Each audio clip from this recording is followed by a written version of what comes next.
Bueno, entonces, en las transparencias y en los videos les hablamos de, recordarán qué es un algoritmo, ejemplos de problemas como el de ordenamiento. Los problemas se especifican con una entrada y una salida. Por ejemplo, entran n números, salen n números ordenados. La entrada se conoce como una instancia. Se hablaba de que la complejidad se mide en función del tamaño de la entrada, a veces en función del tiempo que se demora resolviendo, a veces en función del espacio o de cualquier otro recurso que uno quiera medir las cosas. Recordamos que podía haber algoritmos diferentes para resolver el mismo problema, que aunque puede haber algoritmos diferentes, el uno podía ser más costoso que el otro, pero que la complejidad, bueno, y mostramos entre insertion y el merge sort, que cuando la diferencia es en orden, es mucho más, no la resuelve una máquina, mejor dicho. Una máquina más mala en un algoritmo muy bueno es más rápido, puede resolver los problemas mucho más grandes que una máquina muy buena con un algoritmo muy malo. Y entonces había un ejemplo ahí, más vale un buen algoritmo que una buena máquina para resolver problemas, ¿cierto? Y luego dijimos que entonces trataba uno de medir la complejidad en función del tiempo o del espacio, en este caso del tiempo, y terminaba uno hablando de orden de f de n o teta de f de n o omega de f de n para hablar del peor caso, el mejor caso, o cosas así. Y que los algoritmos puedan tener diversos tiempos de ejecución y que obviamente el mejor algoritmo seguramente el que tenga tiempo de ejecución constante, porque siempre va a dar lo mismo y va a ir rápido, y habrá unos más demorados que otros. Los algoritmos exponenciales pues son más ineficientes que los algoritmos polinómicos o que los algoritmos logarítmicos o cosas así. ¿Listo? Entonces, eso es lo que ustedes ya sabían. Tanto para ordenamiento encontraron que el algoritmo más rápido para ordenar era n log n con comparaciones. Y entonces uno dice que la complejidad del problema de ordenar es la complejidad del algoritmo más rápido para ordenar. O sea, uno no dice que la complejidad de ordenar es orden n cuadrado porque tengo un algoritmo que cuesta n cuadrado. No lo dice. Uno dice n log n porque el mejor que hemos encontrado para ordenar se demora n log n. Buscar un elemento en un árbol, el más rápido que hemos encontrado se demora logaritmo en base de 2 de n, entonces esa es la complejidad de buscar un elemento en un árbol ordenado. Y antes de pasar por aquí, bueno, y entonces en esa transparencia se definieron que había unos problemas que se llamaban decidibles y unos problemas que se llamaban indecidibles. Que los decidibles eran los que, para los que había una máquina, había un algoritmo para computarlo, es decir, una máquina de Turing que se detiene cuando acepta la entrada o cuando no la acepta. Y dice sí, sí, sí, no. E indecidible significa que hay unos que no se pueden resolver mediante máquinas de Turing y que entonces se llaman indecidibles. Y luego, entonces se hablaba que entre los indecidibles había unos más difíciles que otros, unos que llamaban no computables y otros fuertemente no computables. Y entre los decidibles había unos más difíciles que otros, que eran los tratables, son más fáciles, o los duros o intratables, que son más difíciles.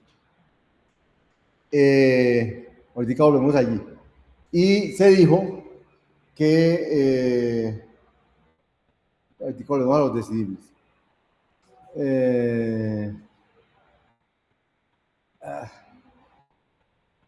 Porque preguntó por problemas de decisión, ¿cierto? Ya está la definición del problema de decisión. En alguna parte pasé por ahí. Aquí. Y entonces, el problema que mencionamos ahorita, que era el problema de ordenar un arreglo, ese no es un problema de decisión. ¿Por qué no es un problema de decisión? Porque yo no le entro un arreglo y usted me dice sí o no, o me dice 1 o 0, sino que entro un arreglo y usted lo ordena. Entonces es un problema, pero no es un problema de decisión.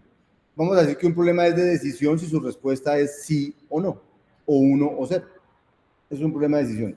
Un problema que dice la entrada es tal cosa, puede ser lo que quiera, salida 1 si tal cosa, 0 si tal cosa. Eso es un problema de decisión. Y esa era la pregunta que había aquí en esta era, ¿cuáles de las siguientes, cuál es un problema de decisión? Entonces las posibilidades eran, si existe un algoritmo que para cualquier entrada determina correctamente su salida, ¿eso es un problema de decisión?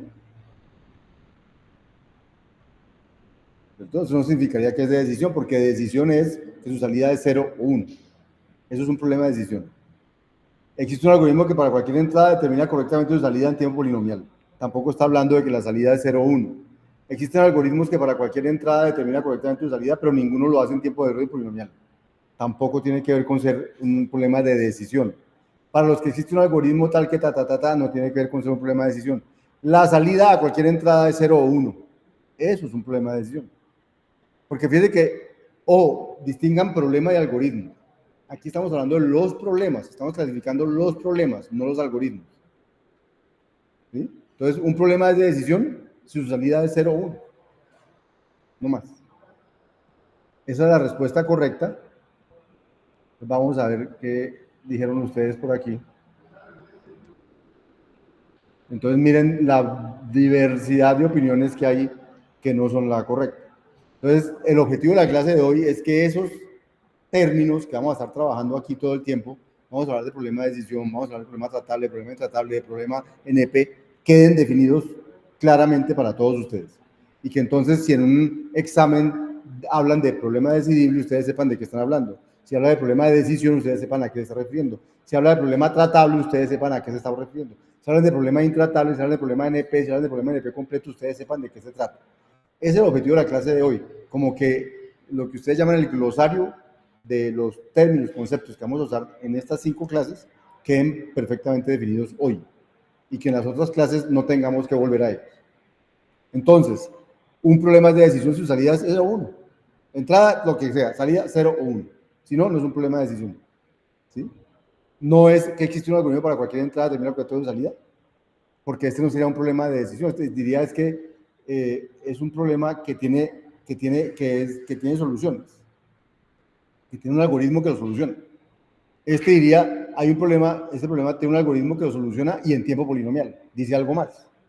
Este dice, hay un algoritmo que para las entradas, quiere decir sí, hay un certificado para las entradas que hay que, o sea, dice un poco de cosas más, pero es mucho más que ser de decisión. Son otras características que no son ser de decisión. Ser de decisión es la salida 0 o 1. ¿Listo? Ninguno escogió este, ninguno escogió este. Bueno, entonces, esa es la primera. Entonces, voy a dejar de grabar y pasamos a la segunda. Así. ¿Lo mismo que un problema de decidir? No, no. No, vamos, esa es la segunda. De verdad. Y vamos para las decidibles.